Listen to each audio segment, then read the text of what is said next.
До официального открытия детского сада в 9-м микрорайоне остается совсем немного времени. Здесь уже проделан огромный фронт строительных работ. Трехэтажное здание было возведено в кратчайшие сроки, а совсем недавно завершили внутреннюю и внешнюю отделку помещений. Практически объект, можно сказать, 90-93% примерно так вот готов. Завозим сейчас мебель, оборудование, пищеблоки.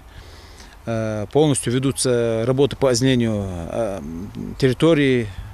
Полностью отведены места для детских площадок игровых. Внешний фасад здания красочно оформили различными яркими цветами, а впереди расположился фирменный логотип образовательного учреждения. Что касается внутренних помещений, на первом этаже будут находиться младшие ясельные группы, а также пищевой и медицинские блоки. На этажах повыше по плану предусмотрели более 100 различных помещений, залов и кабинетов для игр, интеллектуального и физического развития, а также других направлений. Здесь будут кабинеты специалистов.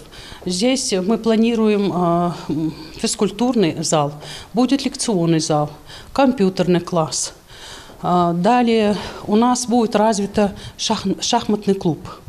Если взять доп. Образование, у нас будет качественная подготовка к школе, вокал, хореография, куда придут узкие специалисты, которые действительно занимаются своей специальностью. При возведении объекта большое внимание уделили и дизайну. На стенах коридора графически изображены планы и проекты, которые планирует реализовать руководство будущего центра развития «Детский сад «Маленький гений». Кроме того, у педагогов будет возможность посетить библиотеку, где есть выбор методической литературы. Отдельное внимание хотят уделить патриотическому воспитанию детей.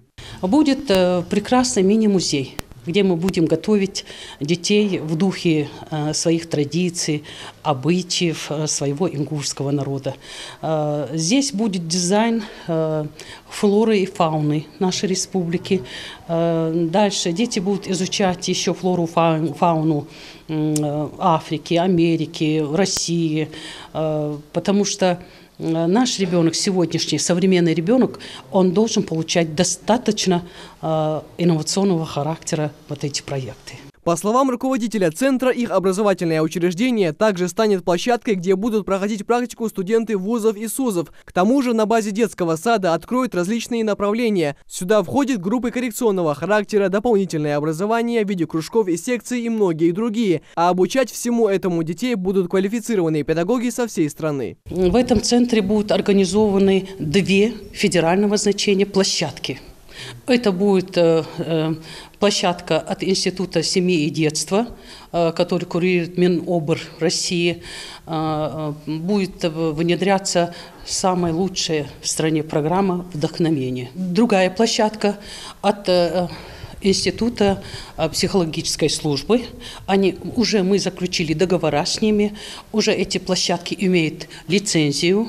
Мы с ними наладили вопрос о том, что наши педагоги будут у них повышать квалификацию, ездить в Москву и дальше. Я планирую, что на Северном Кавказе он будет одним из лучших центров, а может быть и в России. Сдать объект в эксплуатацию планируют уже в декабре этого года. Михаил Тангиев, Адам Далаков, Новости 24.